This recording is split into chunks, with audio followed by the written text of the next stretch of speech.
I mindfulness and recovery की practitioner अमनी MIR higher खमे कोई mindfulness practice तौबसदा करी तौबे हाइदो खरा share तौजरके Koyna mindful ओइदोसे करिनो हाइबतो so level खरददी mindful advice ꯑꯩꯒꯤ present moment aware ꯑꯣꯏꯕ ꯃꯤꯒꯤ ꯋꯥꯔꯤ ꯁꯥꯟꯅꯕ ꯑꯗꯒꯤ ꯑꯩꯅ ꯇꯧꯔꯤꯕ ꯊꯕꯛꯁꯤꯡꯗꯨꯗ awareness ꯂꯩꯕꯁꯤ ꯌꯥꯝ ꯃꯔꯨꯑꯣꯏ ꯑꯇꯣꯞꯄ ꯁꯔꯨꯛ ꯈꯔꯅ mindfulness की ꯁꯤ ꯀꯔꯤꯅꯣ ꯍꯥꯏꯕꯗ ꯑꯩꯒꯤ ꯃꯥꯏꯟꯗ ꯕꯤꯌꯔ ꯇꯧꯕ ꯉꯝꯕꯒꯤ ꯑꯦꯕꯤꯂꯤꯇꯤ ꯍꯥꯏꯕꯗꯤ ꯃꯥꯏꯟꯗ ꯀꯔꯤꯒꯨꯝꯕ ꯈꯔ ꯄꯣꯔꯛꯄ ꯉꯝꯕꯗꯨꯅꯤ ꯁꯣ ꯄ꯭ꯔꯦꯖꯦꯟ ꯈꯛꯇ ꯑꯣꯏꯕꯅꯗꯤ ꯑꯩꯒꯤ ꯄ꯭ꯔꯦꯖꯦꯟ ꯃꯣꯃꯦꯟꯇꯨ ꯔꯦꯁꯄꯣꯟ ꯈꯛꯇꯪ ꯇꯧꯏ ꯑꯗꯨꯗ ꯃꯤꯁ ꯇꯧꯔꯤꯁꯦ ꯑꯩꯒꯤ ꯄ꯭ꯔꯦꯖꯦꯟ ꯃꯣꯃꯦꯟꯇꯨꯗ ꯑꯩꯅ ꯀꯔꯤ ꯄꯣꯔꯛꯀꯦ ꯍꯥꯏꯕꯗꯨꯅꯤ ꯑꯩꯅ ꯂꯥꯏꯐꯇ ꯀꯃꯥꯏꯅ ꯑꯦꯡꯒꯦꯖ ꯇꯧꯒꯦ ꯍꯥꯏꯕ ꯄꯣꯠꯁꯤꯡꯁꯤꯗ ꯀꯃꯥꯏꯅ ꯏꯟꯐ꯭ꯂꯨꯌꯦꯟꯁ ꯇꯧꯒꯅꯤ ꯑꯩꯈꯣꯏꯗ ꯂꯥꯛꯏꯕ ꯄ꯭ꯔꯦꯁꯦꯁ ꯑꯣꯏꯕ ꯇꯥꯡꯉꯕ ꯃꯣꯃꯦꯟꯠꯁꯤꯡꯁꯤ ꯑꯃꯨꯛ ꯍꯜꯂꯛꯑꯔꯣꯏꯗꯕꯁꯤꯡꯁꯦ ꯁꯤꯁꯤꯗ ꯑꯩꯅ ꯀꯔꯤ ꯄꯣꯔꯛꯇꯣꯏꯅꯣ ꯀꯃꯥꯏꯅ ꯏꯟꯐ꯭ꯂꯨꯌꯦꯟꯁ ꯇꯧꯗꯣꯏꯅꯣ ꯍꯥꯏꯕꯁꯤꯡꯁꯦ ꯁꯤꯒꯨꯝꯕ ꯀꯣꯏꯁꯟꯁꯨ ꯍꯪꯕ ꯌꯥꯏ ꯑꯗꯨꯒ ꯃꯥꯏꯟꯗꯐꯨꯜꯅꯦꯁꯀꯤ ꯀꯤ ꯑꯣꯏꯕ ꯀꯣꯏꯁꯟꯁ ꯈꯔ ꯍꯥꯏꯇꯥꯔꯒꯗꯤ ꯑꯩꯅ ꯍꯤꯡꯕ ꯄꯥꯝꯃꯤꯕ ꯂꯥꯏꯐꯁꯦ ꯀꯔꯤꯅꯣ ꯑꯩꯉꯣꯟꯗꯗꯤ ꯀꯔꯤꯅ ꯃꯤꯅꯤꯡꯐꯨꯜ ꯑꯣꯏ ꯑꯩꯒꯤ ꯑꯁꯦꯡꯕ ꯍꯦꯄꯤꯅꯦꯁꯁꯦ ꯀꯗꯥꯏꯗꯒꯤ ꯂꯥꯛꯏ ꯑꯗꯨꯒ ꯑꯩꯒꯤ ꯁꯐꯔꯤꯡꯁꯨ ꯀꯗꯥꯏꯗꯒꯤ ꯂꯥꯛꯏ ꯍꯥꯏꯕ ꯀꯣꯏꯁꯟꯁꯤꯡꯁꯤ ꯑꯩꯈꯣꯏꯒꯤ ꯂꯥꯏꯐꯀꯤ ꯖꯔꯅꯤꯗ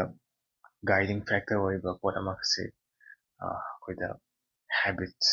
conditions, activities, attributes ꯑꯩꯈꯣꯏꯒꯤ ꯂꯥꯏꯐ ꯁꯄꯣꯔꯠ ꯇꯧꯕ ꯄꯣꯠꯁꯤꯡꯁꯦ ꯀꯔꯤꯅꯣ ꯍꯥꯏꯕ ꯈꯪꯕꯁꯤꯅꯤ ꯑꯩꯈꯣꯏꯗ ꯋꯦꯜ ꯕꯤꯡ ꯁꯄꯣꯔꯠ ꯇꯧꯒꯗꯧꯕ ꯑꯗꯒꯤ ꯔꯦꯁꯤꯂꯤꯌꯦꯟꯁꯤ ꯀꯜꯇꯤꯚꯦꯠ ꯇꯧꯒꯗꯕ ꯖꯦꯟꯌꯨꯏꯟ ꯍꯦꯄꯤꯅꯦꯁ ꯄꯨꯔꯛꯀꯗꯧꯕ ꯄꯣꯠꯁꯤꯡꯁꯦ ꯀꯔꯤ ꯀꯔꯤꯅꯣ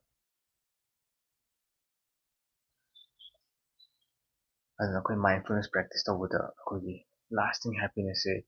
ꯀꯗꯥꯏꯗꯒꯤ ꯂꯥꯛꯀꯅꯤ ꯑꯗꯨꯒ ꯑꯩꯈꯣꯏꯒꯤ ꯑꯦꯛꯆꯨꯑꯦꯜ ꯁꯐꯔꯤꯡꯁꯤꯅ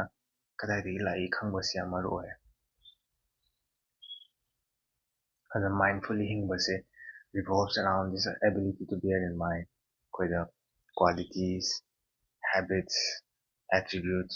ꯑꯩꯈꯣꯏꯅ ꯄꯥꯝꯕ ꯂꯥꯏꯐꯇꯣ ꯄꯤꯕ ꯉꯝꯒꯗꯕꯁꯤꯡꯗꯣ ꯑꯗꯨ ꯃꯈꯣꯏꯁꯤꯡꯁꯤꯗ ꯑꯦꯇꯦꯟ ꯇꯧꯕꯗꯣ attitudes, habits, condition ꯑꯩꯈꯣꯏꯅ ꯄꯥꯝꯕ ꯂꯥꯏꯐ ꯑꯩꯈꯣꯏꯗ ꯃꯤꯅꯤꯡꯐꯨꯜ ꯑꯣꯏꯅ ꯈꯟꯕ ꯂꯥꯏꯐꯇꯨ ꯄꯤꯕ ꯉꯝꯕ ꯄꯣꯠꯁꯤꯡꯁꯤꯗ ꯑꯩꯈꯣꯏ ꯑꯦꯇꯦꯟꯁꯟ ꯄꯤꯕꯁꯦ ꯑꯩꯈꯣꯏꯅ ꯑꯦꯛꯁꯄ꯭ꯂꯣꯔ ꯇꯧꯗꯣꯏꯁꯦ ꯑꯩꯉꯣꯟꯗ ꯂꯩꯔꯤꯕ ꯁꯐꯔꯤꯡꯁꯤꯡꯁꯤꯒꯤ ꯁꯣꯔꯁꯁꯦ ꯀꯗꯥꯏꯗꯅꯣ ꯑꯗꯨꯒ ꯑꯩꯈꯣꯏꯗ ꯄꯤꯕ ꯂꯥꯁꯇꯤꯡ ꯍꯦꯄꯤꯅꯦꯁꯁꯤꯡꯁꯤꯅ ꯀꯗꯥꯏꯗꯒꯤ ꯂꯥꯛꯏ ꯑꯩꯈꯣꯏꯅ ꯖꯦꯟꯌꯨꯏꯟ ꯍꯦꯄꯤꯅꯦꯁ ꯍꯥꯏꯌꯦ ꯁꯤꯁꯦ ꯁꯣ ꯑꯗꯨꯅ ꯍꯦꯄꯤꯅꯦꯁ ꯍꯥꯏꯕꯒ ꯖꯦꯟꯌꯨꯏꯟ ꯍꯦꯄꯤꯅꯦꯁ ꯍꯥꯏꯕꯁꯤꯒꯅ ꯃꯣꯏꯅꯤꯁꯤꯗ ꯀꯔꯤ ꯈꯦꯠꯅꯩ ꯍꯥꯏꯕꯁꯦ ꯑꯗꯨꯝ ꯑꯩ ꯈꯔ ꯑꯗꯨꯝ ꯁꯦꯌꯔ ꯇꯧꯖꯔꯛꯀꯦ ꯁꯣ ꯖꯦꯟꯌꯨꯏꯟ ꯍꯦꯄꯤꯅꯦꯁ ꯍꯥꯏꯕꯁꯦ ꯑꯩꯈꯣꯏꯒꯤ ꯂꯩꯕ ꯌꯥꯝꯅ ꯗꯤꯞ ꯑꯣꯏꯕ ꯁꯦꯟꯁ ꯑꯣꯐ ꯁꯦꯔꯦꯅꯤꯇꯤ ꯑꯦꯟ ꯐꯨꯜꯐꯤꯜꯃꯦꯟ ꯀꯣ ꯑꯩꯈꯣꯏꯗ ꯂꯩꯕ ꯏꯃꯣꯁꯅꯦꯜ ꯁ꯭ꯇꯦꯠꯁ ꯄꯨꯝꯅꯃꯛꯇ ꯁꯟꯗꯣꯛꯄ ꯑꯟꯗꯔꯂꯥꯏ ꯇꯧꯕ ꯑꯗꯨꯒꯨꯝꯕ ꯀꯟꯗꯤꯁꯟ ꯑꯃꯈꯛꯅꯤ ꯑꯩꯈꯣꯏꯗ ꯄꯨꯟꯁꯤꯗ ꯐꯪꯕ ꯖꯣꯏꯁ ꯁꯣꯔꯣꯁ ꯑꯩꯈꯣꯏꯒꯤ ꯄꯨꯟꯁꯤꯒꯤ ꯂꯝꯕꯤꯗ ꯂꯥꯛꯄꯁꯤꯡꯗꯣ ꯁꯣ ꯃꯌꯥꯝꯁꯨ ꯎꯕ ꯐꯪꯒꯅꯤ ꯖꯦꯟꯌꯨꯏꯟ ꯍꯦꯄꯤꯅꯦꯁ ꯍꯥꯏꯕ ꯀꯥꯟꯗ ꯑꯩ ꯑꯗꯨꯝ ꯍꯦꯄꯤ ꯑꯣꯏꯔꯒ ꯑꯗꯩ ꯄꯔꯀꯤ ꯑꯣꯏꯔꯒ ꯑꯗꯨꯝ ꯂꯩ ꯍꯥꯏꯕ ꯅꯠꯇꯕ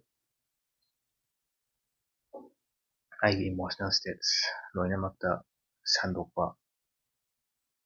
ꯑꯩ ꯁꯦꯗꯅꯦꯁ ꯈꯔ ꯂꯩꯕ ꯌꯥꯏ ꯑꯗꯩ ꯅꯔꯚꯁ ꯈꯤꯇꯪ ꯑꯣꯏꯕ ꯌꯥꯏ ꯑꯗꯩ ꯑꯩ ꯅꯨꯡꯉꯥꯏꯕ ꯌꯥꯏ maybe I feel pretty good and genuine happiness is the sense of well-being a sense of well-being that means ꯑꯩ ꯈꯤꯇꯪ sad ꯑꯣꯏꯕ ꯌꯥꯏ ꯑꯗꯩ ꯌꯥꯝ sad ꯑꯣꯏꯕꯁꯨ ꯌꯥꯏ ꯑꯗꯨ but knowing that I'm okay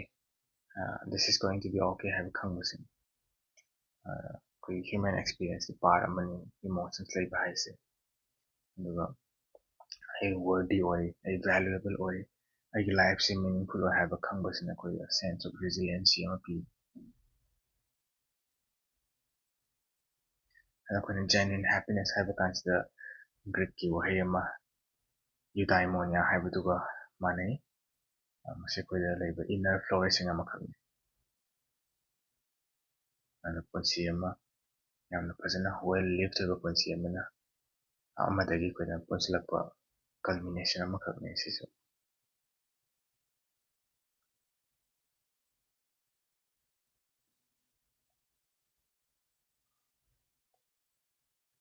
So ꯑꯩꯈꯣꯏꯗ ꯂꯥꯛꯇꯣꯏꯕ genuine happiness,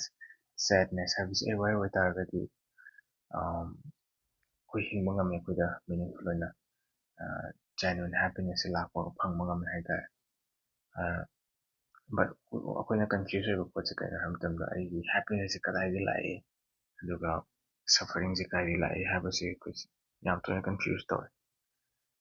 ꯁꯤꯒꯨꯝꯕ ꯃꯌꯥꯝꯁꯦ ꯑꯩꯈꯣꯏ explore ꯇꯧꯋꯤ ꯑꯩꯈꯣꯏ mindfulnessꯀꯤ practiceꯁꯤꯗ. ꯑꯗꯨꯝ ꯃꯈꯥ ꯇꯥꯔꯛꯄ ꯑꯩ ꯑꯗꯨꯝ ꯚꯤꯗꯤꯑꯣꯁ ꯈꯔ ꯑꯗꯨꯝ ꯁꯦꯌꯔ ꯇꯧꯖꯔꯛꯀꯦ. ꯑꯩꯈꯣꯏꯗ overriding impulse ꯑꯃꯈꯛ ꯂꯩꯔꯤꯁꯦ, wanting to feel good, ꯅꯨꯡꯉꯥꯏꯕ ꯄꯥꯝꯕ. ꯑꯩꯈꯣꯏ ꯑꯌꯨꯛ ꯍꯦꯛ ꯍꯧꯒꯠꯄꯒ sometimes first thing ꯑꯩꯈꯣꯏ ꯃꯥꯏꯟꯗ ꯂꯥꯛꯇꯣꯏꯁꯦ ꯑꯩ ꯀꯣꯐꯤꯗꯣ ꯀꯥꯏꯗꯅꯣ, ꯑꯩꯒꯤ ꯕ꯭ꯔꯦꯛꯐꯥꯁꯇꯣ ꯀꯥꯏꯗꯅꯣ, ꯉꯁꯤꯗꯤ ꯀꯩ ꯇꯧꯔꯒ ꯅꯨꯡꯉꯥꯏꯅꯤ ꯀꯥꯏꯅ ꯈꯟꯕꯁꯦ.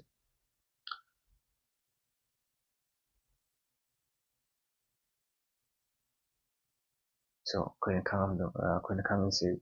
we want to feel good ꯑꯩꯈꯣꯏ ꯂꯣꯏꯅꯃꯛꯁꯦ. ꯑꯩꯒꯤ ꯄ꯭ꯂꯦꯖꯔꯁꯦ ꯀꯥꯏꯗꯒꯤ ꯂꯥꯛꯀꯅꯤ,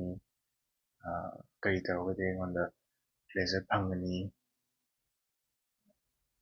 And this of course could valuable for ꯉꯥꯛꯇꯅꯤ. But it would be crazy not to focus on things that brings us pleasure, to try to avoid things that create suffering. ꯁꯤꯒꯤ ꯄ꯭ꯔꯣꯁꯦꯁꯁꯤꯗ if we look a little more deeply, ꯑꯩꯈꯣꯏꯒꯤ quest for happiness ꯁꯤꯗ ꯑꯩꯈꯣꯏ unhappiness ꯐꯪꯅꯕ ꯑꯩꯈꯣꯏꯒꯤ ꯂꯥꯏꯐꯇ unhappiness ꯄꯣꯛꯅꯕ ꯄꯣꯠ ꯃꯌꯥꯝ ꯑꯃꯁꯨ ꯂꯩ. So confusionꯁꯦ ꯑꯩꯈꯣꯏꯗ lasting happiness ꯁꯦ ꯀꯔꯤꯅ ꯄꯤꯗꯣꯏꯅꯣ ꯍꯥꯏꯕꯁꯤ we often confuse that. ꯑꯩꯈꯣꯏ mindfulness ꯄ꯭ꯔꯣꯒ꯭ꯔꯥꯝꯁꯤꯗ ꯁꯤꯒꯨꯝꯕ ꯃꯌꯥꯝꯁꯦ ꯑꯩꯈꯣꯏ explore ꯇꯧꯋꯦ.